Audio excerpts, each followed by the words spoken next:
Assalamualaikum warahmatullahi wabarakatuh. Salam sejahtera bagi kita semua. Kami dari kelompok 10 mata kuliah akuntansi sektor publik akan mempresentasikan materi mengenai sistem pengendalian internal pemerintah.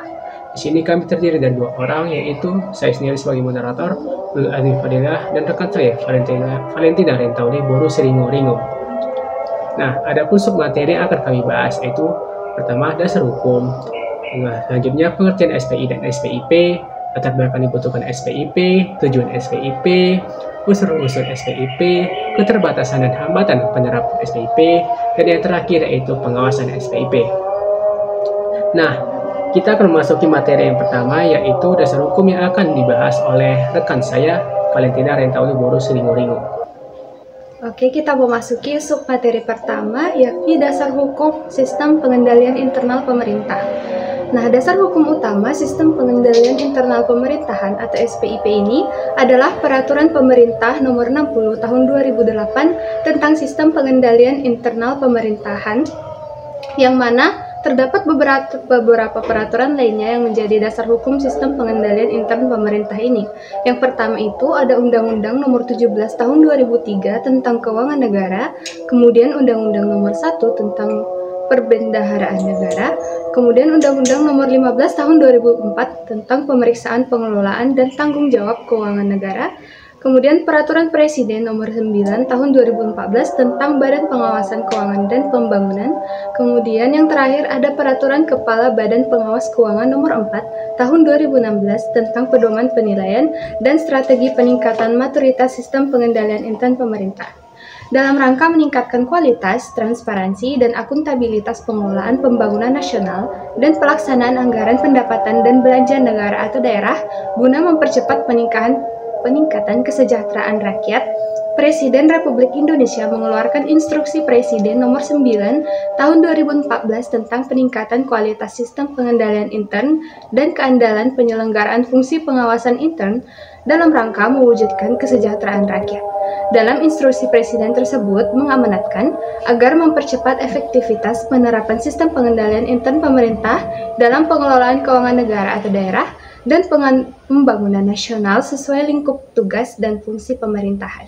Dasar hukum mengenai SPIP diharapkan dapat memberikan kepastian hukum yang jelas dan penyelenggaraan internal pemerintah di Indonesia. Kemudian kita memasuki submateri yang kedua, yakni mengenai pengertian SPI dan SPIP. Apa sih perbedaannya?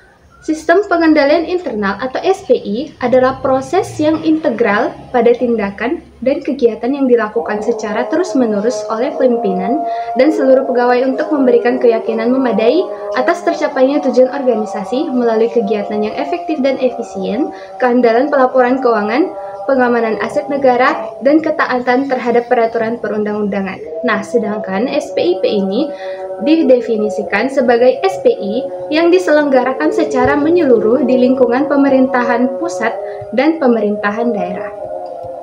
Baiklah, kita memasuki submateri yang ketiga mengenai latar belakang mengapa dibutuhkannya SPIP ini. Yang pertama adalah adanya Undang-Undang Nomor 1 Tahun 2004 tentang Perbendaharaan Negara. Di pasal 55 ayat 4 mengatakan bahwa menteri atau pimpinan lembaga selaku pengguna anggaran atau pengguna barang memberikan pernyataan bahwa pengelolaan APBN telah diselenggarakan berdasarkan sistem pengendalian intern yang memadai dan akuntansi keuangan telah diselenggarakan sesuai dengan SAP atau Standar Akuntansi Pemerintah.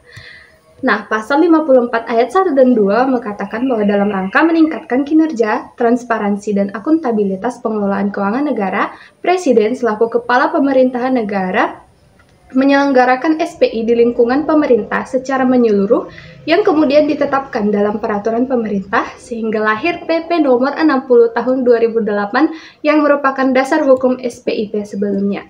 Nah, yang kedua yaitu untuk memenuhi ketentuan Undang-Undang Nomor 15 Tahun 2004 tentang Pemeriksaan, Pengelolaan, dan Tanggung Jawab Keuangan Negara, yang mana pasal 12 menyatakan bahwa dalam rangka pemeriksaan keuangan dan atau kinerja, pemeriksa melakukan pengujian dan penilaian atas pelaksanaan SPIP di lingkungan pemerintah. Yang ketiga yakni berdasarkan Undang-Undang Nomor 15 Tahun 2006 tentang BPK atau Badan pengawas keuangan, yang mana pasal 1 menyatakan bahwa BPK adalah lembaga negara yang bertugas untuk memeriksa pengelolaan dan tanggung jawab keuangan negara. Yang terakhir, yang keempat, yakni Peraturan Pemerintah Nomor 60 Tahun 2008 tentang SPIP Pasal 2 Ayat 1. Untuk mencapai pengelolaan keuangan yang efektif, efisien, transparan, dan akuntabel, menteri atau pimpinan lembaga, gubernur, dan bupati atau wali kota wajib melakukan pengendalian atas penyelenggaraan kegiatan pemerintah, tanggung jawab operasional kegiatan pemerintah yang ada pada manajemen dan lini pemerintahan.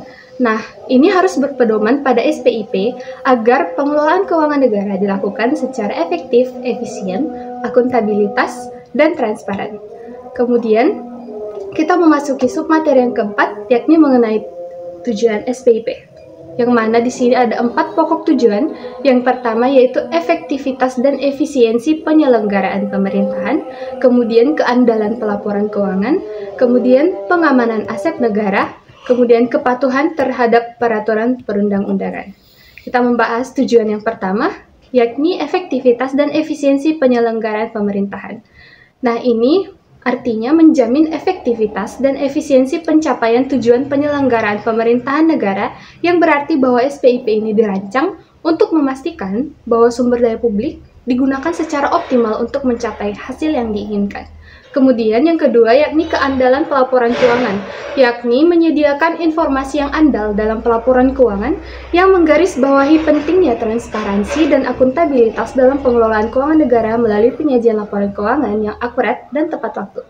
Yang ketiga yakni pengamanan aset negara, yakni sebagai bentuk pengamanan aset negara yang bertujuan untuk melindungi aset-aset yang dimiliki negara, baik dari kerugian, penyalahgunaan, ataupun kerusakan. Yang terakhir yakni kepatuhan terhadap peraturan perundang-undangan. Nah, tujuan ini memastikan ketaatan terhadap peraturan perundang-undangan yang berlaku untuk menekankan pentingnya kepatuhan terhadap hukum dan regulasi yang berlaku dalam setiap tindakan dan kegiatan pemerintah. Kemudian submateri yang keempat mengenai unsur-unsur SPIP akan dijelaskan oleh rekan saya, Ulul Asmi Fadilah. Nah, materi selanjutnya yaitu unsur-unsur SPIP.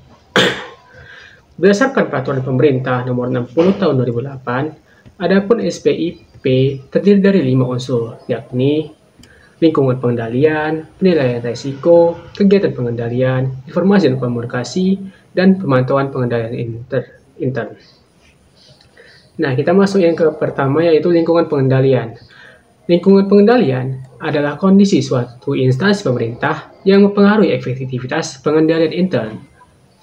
Membangun lingkungan pengendalian baik dapat membangun dan menciptakan suatu kondisi pemerintah yang kondusif dan mendorong terimplementasinya sistem pengendalian internal di lingkungan pemerintah.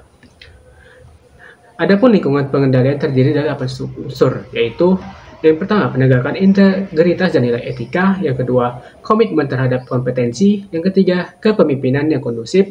Yang keempat, pembentukan struktur organisasi yang sesuai dengan kebutuhan. Yang kelima, pendelegasian wewenang dan tanggung jawab yang tepat. Yang keenam, penyusunan dan penerapan kebijakan yang sehat tentang pembinaan sumber daya manusia. Yang ketujuh, perwujudan peran aparat pengawas internal pemerintah yang efektif.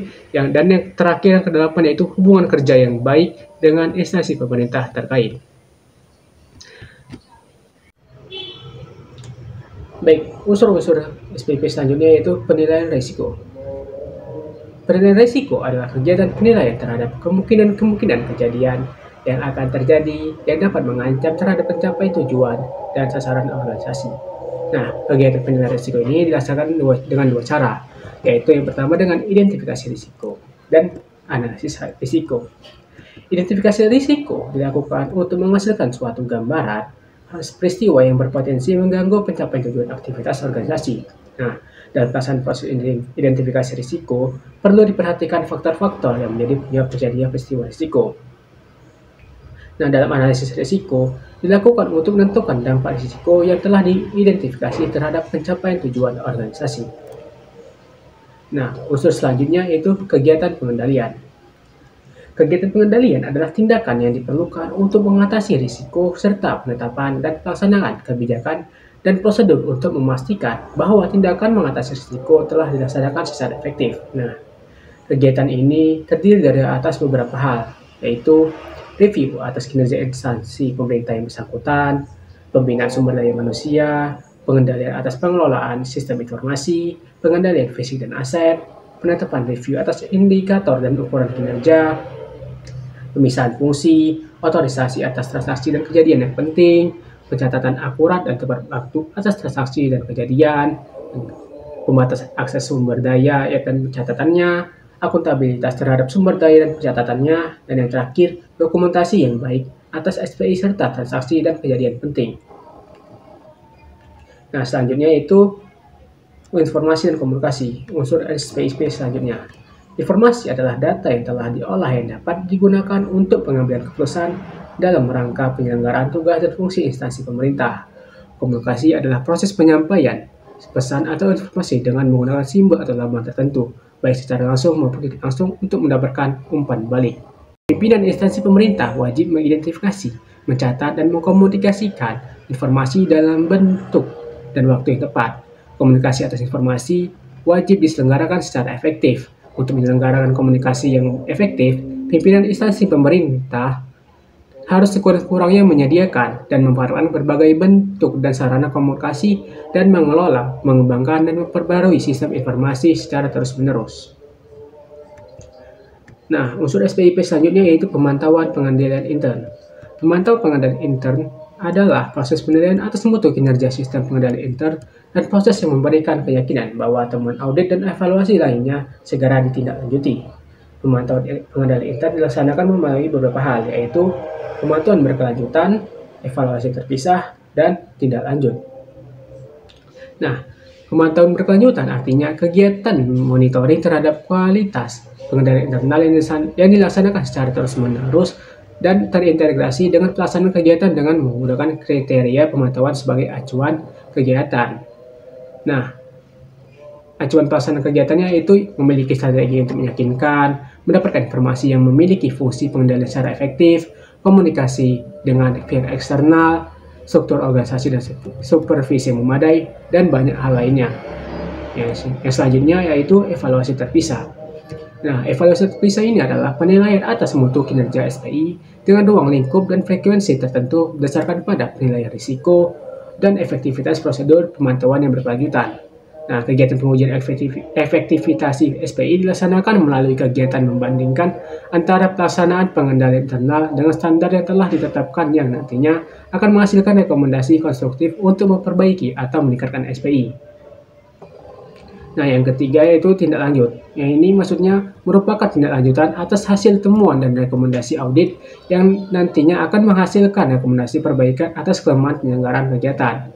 Nah, dalam tindak lanjut ini ada hal yang perlu diperhatikan, yaitu yang pertama memiliki mekanisme untuk meyakinkan ditindaklanjutinya temuan audit atau review lainnya dengan segera. Yang kedua, pimpinan instansi pemerintah tanggap terhadap temuan dan rekomendasi audit dan review lainnya guna memperkuat pengendalian intern.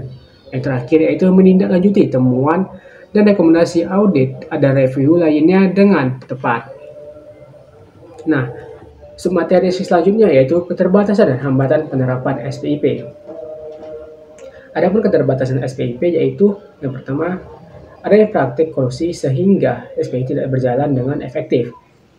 Maksudnya ini yaitu praktik kolusi antara pihak yang bersangkutan dalam suatu organisasi dapat menghambat penerapan SPI secara efektif.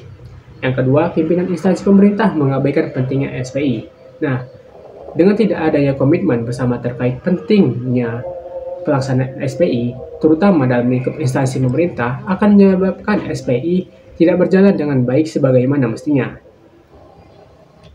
Nah, yang ketiga itu human error. Maksud human error ini yaitu pengambilan keputusan tidak tepat yang mengakibatkan kegagalan pengendalian. Keputusan tidak tepat akan membatasi fungsi efektivitas dari SPI yang diterapkan. Nah, hambatan penerapan SPIP ada beberapa, yaitu adanya persepsi negatif terhadap SPIP sebagai penghambat kerja. Yang kedua, budaya organisasi yang kurang mendukung perkembangan SPI. Dan yang ketiga yaitu kualitas SDM yang kurang memadai. Dalam mengatasi keterbatasan dan hambatan atas penerapan SPIP dalam organisasi, perlu dilakukan hal-hal sebagai berikut. Yang pertama yaitu menciptakan kesadaran dan kepedulian di seluruh tingkatan manajemen dan staf. Yang kedua, memastikan bahwa terdapat kesamaan persepsi antar pihak yang bersangkutan atas tanggung jawab efektivitas SPIP. Yang ketiga yaitu SPIP yang disusun harus sesuai dengan kebutuhan organisasi. Nah, yang keempat yaitu pengembangan SPIP secara berkesinambungan dan harus selalu dievaluasi dan dikembangkan seiring perkembangan baik secara internal ataupun eksternal. Nah, submateri selanjutnya yaitu pengawasan SPIP. Pengawasan adalah proses kegiatan pimpinan untuk memastikan dan menjamin bahwa tujuan dan tugas-tugas organisasi akan dan telah terlaksana dengan baik sesuai dengan kebijaksanaan, instruksi, rencana, dan ketentuan-ketentuan berlaku yang telah ditetapkan. Berdasarkan bakunya, adapun jenis-jenis pengawasan dalam SPIP antara lain sebagai berikut. Yang pertama yaitu pengawasan internal dalam pemerintahan dilakukan oleh aparat pengawas internal pemerintah atau disingkat dengan atau dikenal dengan API. Yang kedua yaitu pengawasan eksternal dalam pemerintah dilakukan oleh BPK, DPR ataupun masyarakat. Nah, pada dasarnya pengawasan sebagai bagian internal dan dari pengendalian dilakukan melalui berbagai teknik seperti pemeriksaan audit, inspeksi, supervisi, pemantauan atau monitoring, dan verifikasi. Pengawasan dalam SPIP dilakukan oleh aparat pengawasan intern pemerintah API mencakup hal-hal seperti pengawasan melekat yang dilakukan oleh setiap unit kerja, audit internal oleh BPKP dan inspektorat, serta evaluasi dan pemantauan terhadap efektivitas pengendalian intern. Baiklah, mungkin sekian pemaparan materi dari kami mengenai Sistem Pengendalian Internal Pemerintah atau SPIP. Di sini kami akan membacakan kesimpulan dari materi kami. Sistem Pengendalian Intern Pemerintah atau SPIP merupakan instrumen penting dalam mewujudkan tata kelola pemerintahan yang baik, transparan, dan akuntabel. PP nomor 60 tahun 2008 merupakan landasan hukum yang kuat untuk penerapan SPIP di Indonesia. Implementasi SPIP yang sesuai dengan peraturan ini akan meningkatkan akuntabilitas dan transparansi dalam pengelolaan keuangan negara. Adapun penerapan SPIP ini harus dilakukan secara menyeluruh dan terintegrasi di seluruh instansi pemerintah dengan komitmen dari seluruh pihak. Melalui berbagai peraturan dan unsur yang mendukung, SPIP ini diharapkan dapat mencegah penyelewengan, meningkatkan efektivitas program pemerintah, serta memastikan kepatuhan terhadap regulasi. Namun, implementasi SPIP ini masih menghadapi beberapa tantangan, seperti kurangnya kompetensi sumber daya manusia, lemahnya pengawasan, dan juga keterbatasan teknologi. Baiklah, mungkin itu saja materi yang dapat kami paparkan dalam pertemuan kali ini. Kami ucapkan terima kasih. Wassalamualaikum warahmatullahi wabarakatuh.